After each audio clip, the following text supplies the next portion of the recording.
नमस्कार, मैं एचआर गौतम स्वागत करता हूं आपका आपके अपने यूट्यूब चैनल विनर कॉम में। मित्रों, मैं एक नए टॉपिक के साथ पुनः आप लोगों के सामने उपस्थित हुआ हूं और आइए प्रारंभ करते हैं आज का ये नया टॉपिक जो पर्यावरण से संबंधित है।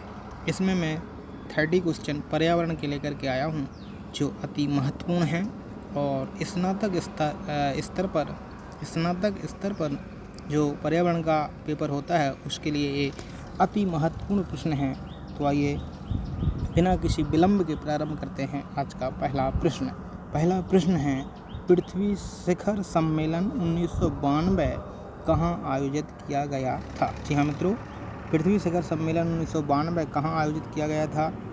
ए Japan, B Brazil, C Germany और डी भारत। तो इसका सही जवाब है दोस्तों वी जापान।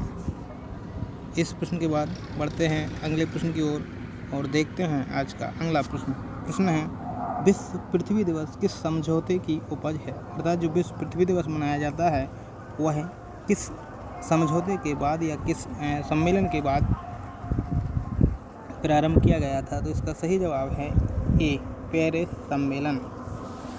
इसके बाद बढ़ते हैं अगले प्रश्न की ओर और देखते हैं आज का अगला प्रश्न, निम्नलिखित में से कौन सा गैर बायोडिग्रेडेबल है? तो इसका सही जवाब है वी नायलॉन। नेक्स्ट प्रश्न, निम्नलिखित में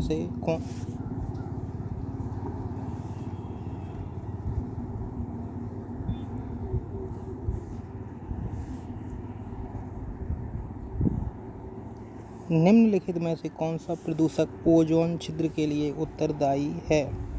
तो इसका सही जवाब है CFC। नेक्स्ट प्रश्न,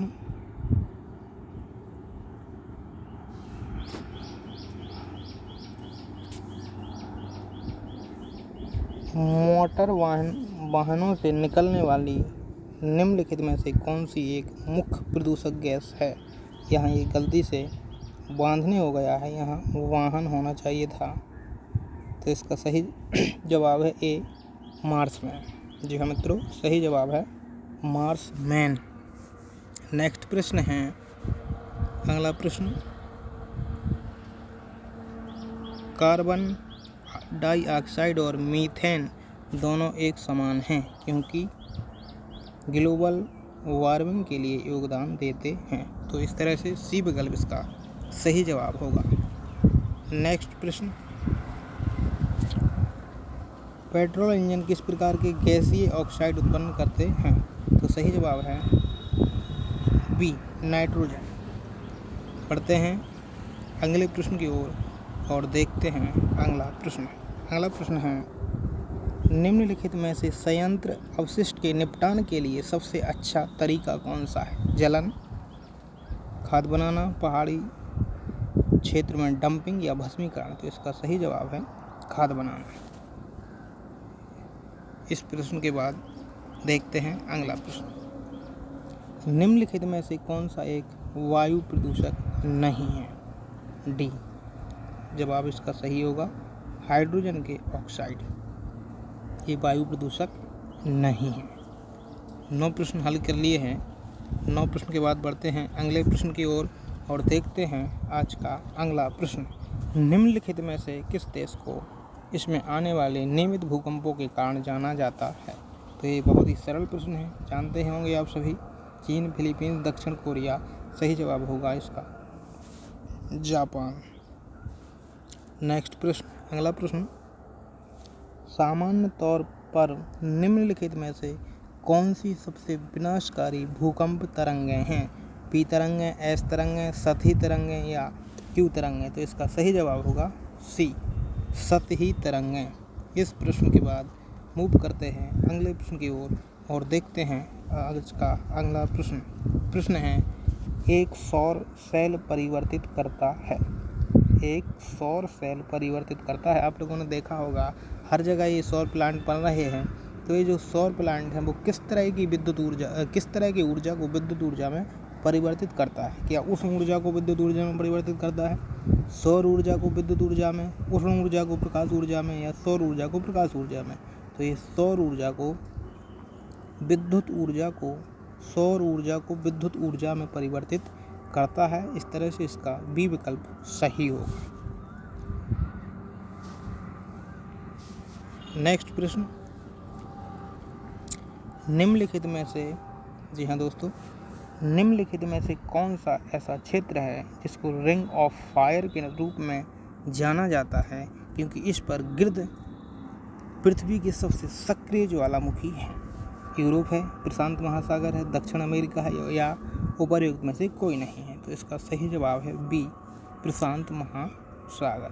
बी विकल्प इसका सही जवाब होगा। अगले प्रश्न की ओर बढ़ते हैं और देखते हैं अगला प्रश्न। सूर्य द्वारा उत्सर्जित हानिकारक विकिरण है। तो इसका सही जवाब है सी, परावैंगनी किरण। नेक्स्ट प्रश्न, निम्न में से कौन सा कथन भूकंप का सबसे अच्छा वर्णन करता है? पृथ्वी की सतह में पैदा हुई अचानक हलचल, पृथ्वी की टेक्टोनिक प्लेटों का परस्पर टकराव, विनाशकारी प्राकृतिक घटना, उपर्युक्त में से कोई नहीं। तो सही जवाब है बी, इसका बी विकल्प सही जवाब है। इस प्रश्न के बाद देखते हैं अगला प्रश्न। निम्न में से भूतापन का मुख्य कारण कौन सा है? जी हाँ मित्रों, भूतापन का जो मुख्य कारण है वो कौन सा है? तो जीवाश्म ईंधन का जलना, ये विकल्प इसका सही जवाब है। इस प्रश्न के बाद बढ़ते हैं अगले प्रश्न की ओर और देखते हैं आज का 18वां प्रश्न। प्रश्न है, निम्नलिखित में से कौन सी हरित गैस नहीं है? मीथेन नहीं है, हाइड्रोजन नहीं है, ऑक्साइड कार्बन डाइऑक्साइड नहीं है, या सल्फर डाइऑक्साइड नहीं है। तो इसका सही जवाब है बी, हाइड्रोजन नहीं है। इस प्रश्न के बाद देखते हैं आज का 19वां प्रश्न। प्रश्न है समुद्री जल का स्तर मुख्य रूप से निम्नलिखित कारणों से बढ़ता है। भारी वर्षा से बढ़ता है, हिमनदों के पिघलने से बढ़ता है, पनडुब्बी ज्वालामुखीवाद से, या समुद्र तल चल रहा है इसलिए। तो इसका सही जवाब है बी विकल्प, हिमनदों के पिघलने से बढ़ता है। इस प्रश्न के बाद देखते हैं अगला प्रश्न। स्वेच्छापूर्वक अल्पीकरण शपथ किस सम्मेलन में ली गई थी? जो स्वेच्छापूर्वक अल्पीकरण शपथ मतलब सारे देशों का एक सम्मेलन हुआ था, उस सम्मेलन में शपथ ली गई थी कि हम पर्यावरण को कम से कम प्रदूषित करने का प्रयास करेंगे। मतलब हमारे यहाँ जो पर्यावरण है वो कम से कम प्रदूषित हो, ऐसी शपथ ली गई थी। तो वह कौन से सम्मेलन में ली गई थी? Copenhagen, Denmark, Paris France, Doha Qatar, कैनकन Mexico. तो इसका सही जवाब है ए विकल्प, कोपेनहेगन। इस प्रश्न के बाद बढ़ते हैं मित्रों। आज मैंने हमेशा 20 प्रश्न लेकर के आता था, लेकिन आने वाले 13 अगस्त को स्नातक स्तर पर सबसे अनिवार्य और महत्वपूर्ण पेपर है पर्यावरण का, इसलिए मैंने इसमें 10 प्रश्न एक्स्ट्रा किए हैं और यह प्रश्न आप लोगों के लिए बहुत ही लाभप्रद होंगे ऐसी मुझे उम्मीद है, और ये बहुत ही महत्वपूर्ण प्रश्न है, इसलिए मैंने इसमें 10 प्रश्न और अतिरिक्त जोड़ दिए हैं। तो आइए 10 प्रश्न और देख लेते हैं। और प्रश्न है, बर्लिन सम्मेलन किस सन में हुआ था? इसमें आपको सन बताना है। 95, 1997, 1998 या 2000। तो इसका सही जवाब है ए, ये विकल्प इसका सही आंसर है, अर्थात 1995 में बर्लिन सम्मेलन हुआ था। इस प्रश्न के बाद बढ़ते हैं अगले प्रश्न की ओर और देखते हैं अगला प्रश्न। प्रश्न नंबर 22। प्रश्न नंबर 22 है, नई दिल्ली में विकसित देशों से पर्यावरण सुधार हेतु तकनीक को विकासशील देशों को स्थानांतरित करने की मांग की गई थी। एक नई दिल्ली में सम्मेलन हुआ था, उस सम्मेलन में विकसित देशों के पास जो पर्यावरण सुधार की तकनीक है उसको विकासशील देशों को ट्रांसफ़र करने की जो बात कही गई थी वो किस सन में की गई थी, अर्थात नई दिल्ली में जो सम्मेलन हुआ था वो किस सन में हुआ था, इसकी बात की गई है। तो इसका सही जवाब है डी। डी विकल्प इसका सही जवाब है। इस प्रश्न के बाद बढ़ते हैं अगले प्रश्न की ओर और देखते हैं अगला प्रश्न। निम्न में से पारिस्थितिकी तंत्र इकोसिस्टम किसके द्वारा परिभाषित किया गया था? तो बिल्कुल आसान सा प्रश्न जवाब है ए, आर्थर टॉन्सले। इस प्रश्न के बाद बढ़ते हैं अगले प्रश्न की ओर और देखते हैं अगला प्रश्न। मेघ विस्फोट से क्या आशय है?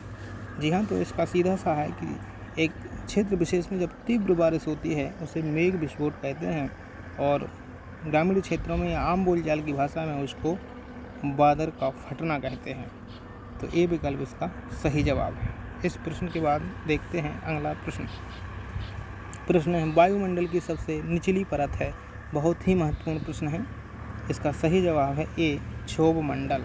जो वायुमंडल की परत है इसमें 5 परतें होती हैं, तो उसमें जो सबसे निचली परत होती है वो क्षोभ मंडल कहलाती है।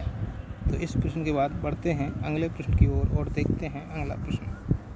मुख्य वायुमंडलीय घटनाएं जैसे बादल, आंधी, वर्षा इत्यादि होती हैं समताप मंडल में होती हैं, क्षोभ मंडल में होती हैं, मध्य मंडल में होती हैं या आयन मंडल में होती हैं। तो इसका सही जवाब है ए, अर्थात क्षोभ मंडल। बढ़ते हैं अगले प्रश्न की ओर और देखते हैं अगला प्रश्न। प्रश्न नंबर 27। वायुयान उड़ने के लिए सबसे आदर्श दशा किस मंडल में होती है? तो इसका सही जवाब है बी, समताप मंडल। मित्रों, आप जो वायुयान को देखते हैं अक्सर उड़ते हुए, इस समताप मंडल में ही उड़ सकते हैं। इसके अलावा कोई भी मंडल है वहाँ ये नहीं उड़ सकते हैं। इस प्रकार इसका बी विकल्प सही जवाब होगा। नेक्स्ट प्रश्न की ओर बढ़ते हैं और देखते हैं अगला प्रश्न। सबसे ठंडा मंडल कौन सा है? जी हाँ मित्रों, सबसे जो ठंडा है वो कौन सा मंडल है? तो इसमें सही जवाब है सी, अर्थात मध्य मंडल। इस प्रश्न के बाद बढ़ते हैं अगले प्रश्न की ओर और देखते हैं अगला प्रश्न। प्रश्न नंबर 29।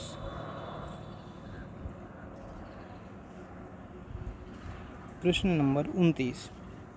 विश्व पर्यावरण दिवस मनाया जाता है? तो आसान सा जवाब होगा, सब लोग जानते हैं, 5 जून। तो इसका सही जवाब होगा ए विकल्प। 5 जून को विश्व पर्यावरण दिवस मनाया जाता है।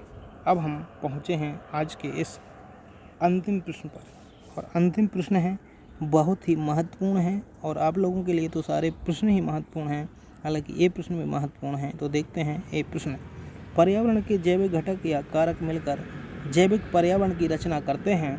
तो इसका सही जवाब होगा उत्पादनकर्ता करते हैं या उपभोक्ता करते हैं? तो सी विकल्प इसका सही जवाब है, अर्थात दोनों करते हैं। तो सी विकल्प इसका सही जवाब है। तो मित्रों, इस तरह से ये 30 प्रश्न हमने पर्यावरण के किए हैं, जो बहुत ही लाभप्रद होंगे। जो BA,